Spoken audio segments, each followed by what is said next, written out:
नमस्कार, आप देख रहे हैं समाचार प्रसार। आपके साथ मैं हूं कृपानंद।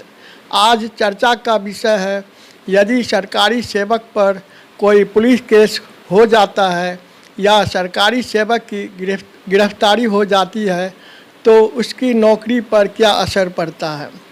यहाँ सरकारी नौकरी की तैयारी करने वाले अभ्यर्थियों पर यदि पुलिस केस हो जाता है तो उस पर क्या असर होता है, उसका भी चर्चा करेंगे। चलिए अब चर्चा को आगे बढ़ाते हैं।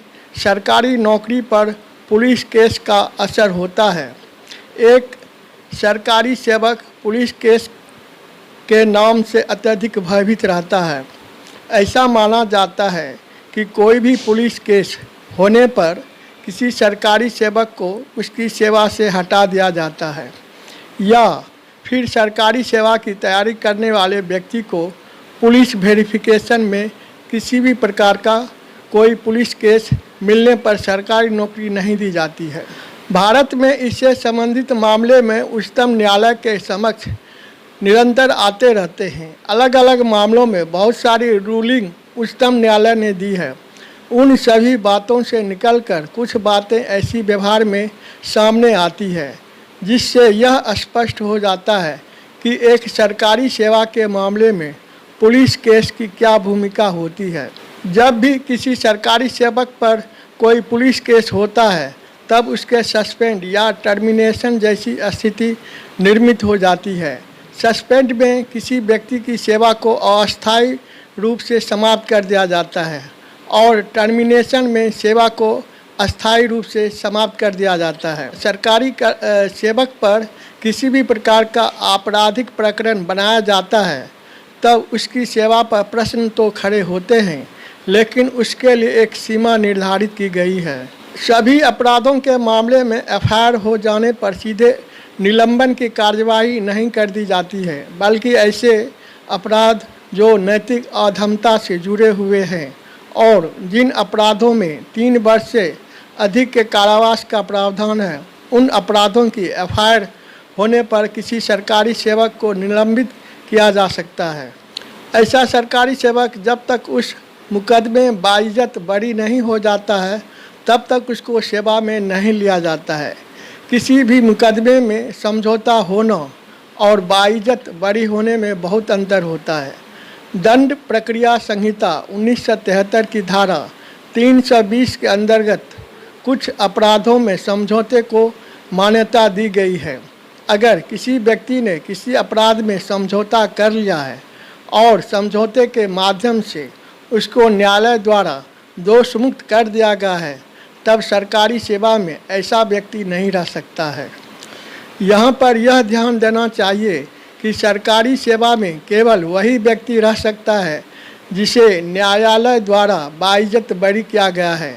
अगर कोर्ट में किसी मामले में किसी सरकारी सेवक पर 100 रुपया का जुर्माना कर दिया है और व्यक्ति ने उस जुर्माने को स्वीकार कर लिया तब भी ऐसा व्यक्ति सरकारी सेवा में नहीं रह सकता है। इसलिए एक सरकारी सेवक को यह ध्यान देना चाहिए कि वे किसी भी मामले में किसी भी अपराध को स्वीकार नहीं करें, बल्कि जहाँ तक प्रयास हो वह मामले में बाइज्जत बरी होने की कोशिश करें, क्योंकि अनेक मामले ऐसे होते हैं जिनमें छोटा मोटा अर्थदंड कर दिया जाता है। ऐसा अर्थदंड तभी किया जाता है जब आरोपी किसी अपराध को स्वीकार कर लेता है। अपराध को स्वीकार करने का अर्थ यही है कि व्यक्ति ने उस अपराध को किया है, तभी उस अपराध में कोर्ट ने उस पर जुर्माना किया है। इसलिए किसी भी सरकारी सेवक को किसी भी प्रकार के अपराध को स्वीकार नहीं करना चाहिए, बल्कि उसका विचारण करवाना चाहिए और उस मामले में बाइज्जत बरी होना चाहिए। अगर कोई सरकारी सेवक किसी बड़े अपराध में अभियुक्त बनाया गया है और उस पर एफआईआर दर्ज कर दी गई है तथा उस पर विचारण कार्यवाही चल रही है तब उसे सेवा से निकाला जा सकता है और न्यायालय भी इस मामले में उसकी कोई सहायता नहीं कर सकता है, क्योंकि यह स्पष्ट नियम है कि यदि किसी व्यक्ति को किसी एक बड़े अपराध में अपराधी बनाया गया है तब उस व्यक्ति को सेवा में नहीं रहने दिया जा सकता है। वे तब तक उस सेवा में नहीं रह सकता है जब तक वह न्यायालय से बाइज्जत बरी नहीं हो जाता है। अब हम बात करते हैं सरकारी नौकरी की तैयारी करने वाले अभ्यर्थियों पर पुलिस केस का क्या प्रभाव होता है। अनेक लोग सरकारी सेवाओं में प्रवेश पाने के लिए होने वाली परीक्षाओं की तैयारी करते हैं। किसी भी व्यक्ति को किसी भी सरकारी सेवा में नियुक्त करने के पहले उसका पुलिस वेरिफिकेशन करवाया जाता है। ऐसे पुलिस वेरिफिकेशन में सबसे महत्वपूर्ण चीज़ यह देखी जाती है कि अभ्यर्थी का कोई आपराधिक रिकॉर्ड है या नहीं। किसी भी अभ्यर्थी पर बहुत अधिक आपराधिक प्रकरण नहीं होना चाहिए और कोई भी ऐसा प्रकरण नहीं होना चाहिए जिसमें 3 वर्षों से अधिक के कारावास का प्रावधान है। जो नैतिक अधमता जैसे मानव शरीर से संबंधित अपराध, संपत्ति संबंधित अपराध और देश के विरुद्ध होने वाले अपराध से जुड़े न हो। अगर किसी भी अभ्यर्थी पर किसी बड़े अपराध का जिसमें 3 वर्ष से अधिक की अवधि का कारावास की सज़ा का प्रावधान है विचारण चल रहा है, तब उसे सरकारी सेवा में नहीं लिया जा सकता। अगर अभ्यर्थी पर ऐसा विचारण चल चुका है और उसे बाइज्जत बरी कर दिया गया है, तब उसे सरकारी सेवा में लिया जा सकता है, भले ही रिकॉर्ड पर उस अभ्यर्थी के मामले में यह दर्ज हो कि उस पर मुकदमा चला हुआ है। यहाँ पर ध्यान देने योग्य बात यह है कि आमतौर पर लोग छोटे मामलों में समझौता कर लेते हैं। अगर किसी अपराध में समझौते के माध्यम से बरी हो गया है, तब इस स्थिति में अभ्यर्थियों को सेवा में अवसर नहीं दिया जा सकता, क्योंकि समझौते के मामले में व्यक्ति बाइज्जत बरी नहीं होता है, बल्कि समझौते से बरी होता है। बाइज्जत बरी होना उसे कहा जाता है जहां अभियोजन द्वारा मामला प्रमाणित नहीं किया गया है। चलिए अब प्रतिभूति से संबंधित अपराध पर चर्चा कर लेते हैं और इससे विस्तार से समझते हैं। अनेक अभ्यर्थियों को यह लगता है कि अगर पुलिस ने उनके विरुद्ध कोई प्रिवेंशन कार्यवाही करते हुए कोई प्रतिभूति से संबंधित अपराध दर्ज किया है, जैसे दंड प्रक्रिया संहिता की धारा 107 और धारा 151 के अंतर्गत व्यक्ति से बॉन्ड लेकर यह वचन लिया जाता है कि वह भविष्य में किसी प्रकार का अपराध नहीं करेगा। इस मामले में अगर किसी व्यक्ति पर कोई अपराध दर्ज है, तब उसे अपराध की कोटि में नहीं लिया जाता है। हाँ, यहाँ पर यह ध्यान देने योग्य है कि ऐसा अपराध भी एक बार से ज़्यादा दर्ज नहीं होना चाहिए। अगर बार बार किसी व्यक्ति पर धारा 151 की कार्यवाही की गई है, तब उसे सरकारी सेवा में नहीं लिया जाता है। अब हम गिरफ्तारी का क्या असर होता है उस पर हम चर्चा करते हैं।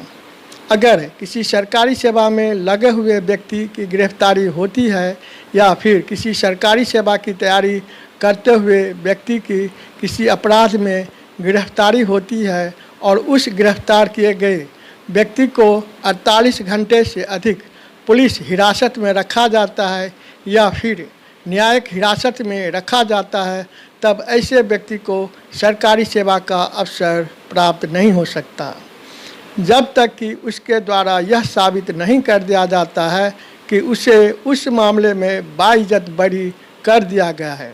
अगर किसी व्यक्ति ने ऐसे मामले में अग्रिम जमानत ली है, वह गिरफ्तार नहीं किया गया है, तब उसकी सेवा पर कोई प्रभाव नहीं पड़ेगा। अब हम वैवाहिक प्रकरण के केस में किसी भी सरकारी सेवा में लगे हुए व्यक्ति के या सरकारी सेवा की तैयारी करने वाले व्यक्ति के लिए वैवाहिक मामला पर चर्चा करते हैं। वैवाहिक प्रकरण जैसे दहेज की मांग करना, पत्नी का भरण पोषण नहीं करना, पत्नी से मारपीट करना या क्रूरता से पेश आने से संबंधित मुकदमा दर्ज हो चुका है, तो सरकारी सेवक की नौकरी खतरे में पड़ जाती है। यदि सरकारी नौकरी की तैयारी करने वाले अभ्यर्थियों पर वैवाहिक प्रकरण के मामले दर्ज हो जाते हैं, तो सरकारी नौकरी मिलने की संभावना शून्य हो जाती है। वैवाहिक मामलों में कुछ कार्यवाही ऐसी होती है जिसमें व्यक्ति पर आपराधिक मुकदमा दर्ज किए जाते हैं। भरण पोषण का परिवाद, जो दंड प्रक्रिया संहिता 1973 की धारा 125 के अंतर्गत पेश किया जाता है, इसे एक दीवानी मुकदमा माना जाता है। लेकिन पत्नी को भरण पोषण नहीं देने की स्थिति में पति को जेल की हवा भी खानी पड़ सकती है। भारतीय दंड संहिता की धारा 498A और दहेज से जुड़े मामलों में धारा 406 का मुकदमा दर्ज किया जाता है। उसके साथ ही मारपीट और जान से मारने की धमकी का केस भी दर्ज कर दिया जाता है। ऐसी स्थिति में यदि किसी व्यक्ति के ऊपर कोई केस चल रहा है और वह बाइज्जत बरी नहीं हुआ है, तब उसे सरकारी सेवा से तब तक सस्पेंड किया जाएगा जब तक वह बाइज्जत बरी नहीं कर दिया जाता है। किसी भी ऐसे अभ्यर्थी को तब तक सरकारी सेवा नहीं मिल सकती जब तक उसे बाइज्जत बरी नहीं किया जाता है। यहाँ पर यह ध्यान देना चाहिए कि किसी भी आपराधिक मुकदमा में व्यक्ति का बाइज्जत बरी होना आवश्यक है। अगर वह बरी हुआ है तब ही उसे सरकारी सेवा में रखा जा सकता है। अगर उसने समझौता किया है या जुर्म स्वीकार किया है तब उसे सरकारी सेवा में रखा भी नहीं जाएगा, और अगर पहले से सरकारी सेवा में है तब उसे सेवा से हटा दिया जाएगा। आज के कानूनी चर्चा में बस इतना ही। हम अपने दर्शकों से कहना चाहते हैं कि यदि ये परिचर्चा आपको अच्छा लगा है तो इसे लाइक करें, अपने दोस्तों को भी शेयर करें। आप समाचार प्रसार चैनल को सब्सक्राइब करना ना भूलें। बेल आइकन को ज़रूर दबाएं ताकि आपको हमारे न्यूज़ का नोटिफिकेशन मिलता रहे। अब हम आपसे विदा लेते हैं, फिर मिलते हैं एक नई खबर, नई चर्चा के साथ। तब तक आप अपना ख्याल रखें, खुश रहें और हमारे न्यूज़ चैनल से जुड़े रहें। धन्यवाद।